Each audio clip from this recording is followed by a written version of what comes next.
Myra's Green Awakening by Myra. As the plane gently touched down on Indian soil, excitement filled the air. The warm, soft breeze caressed my face, and my mother reminded me to appreciate the beauty and wonders of India. On our way from the airport, our taxi passed by a bustling market. I was intrigued by the pots made from clay, mud, coconut, bamboo, and sugarcane. I asked my father, "Why are most of the pots made from these materials and not plastic?" He replied, "We use sustainable things here. Instead of buying plastic, we use natural products like cloth bags, clay pots, and leaves that return to the earth like fallen flowers." As we arrived at my grandparents' home, my grandmother welcomed me warmly.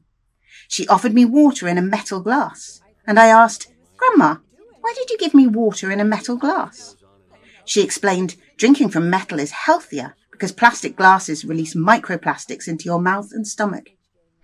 This glass is over 40 years old. It was your mother's when she was little. We reuse and repurpose everything.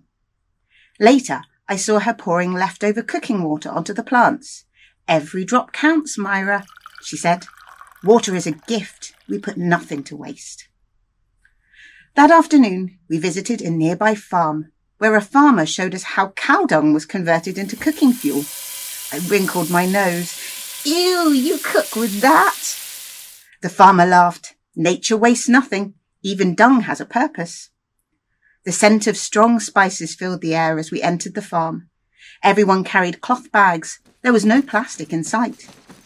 I asked my grandmother, "Why don't they use plastic bags? They're easier to use." She replied, "Plastic is like a bad habit. It stays forever and harms the earth." Later, my grandmother asked if I wanted to paint on the outer wall. I agreed, and she made natural paints from beetroot, turmeric, spinach, and red cabbage with blueberries. She handed me the paints in bamboo bowls. I questioned her, "Why have you given me fruit and vegetable pastes?" She replied, "I didn't buy paints, so I thought you could use these natural colours I made for you." That night, under a starry sky, my mind buzzed with thoughts. In London, people talked about sustainability as if it was a new invention. But here, it was a way of life, woven into every little thing. I turned to my grandmother, determined. "When I go home, I'll use less plastic, turn off lights, buy less, and save water. Even small things matter, right?" She smiled, stroking my hair. "Yes, Myra, a single drop fills an ocean." As I packed my bags, I knew I wasn't just carrying memories, I was carrying a mission.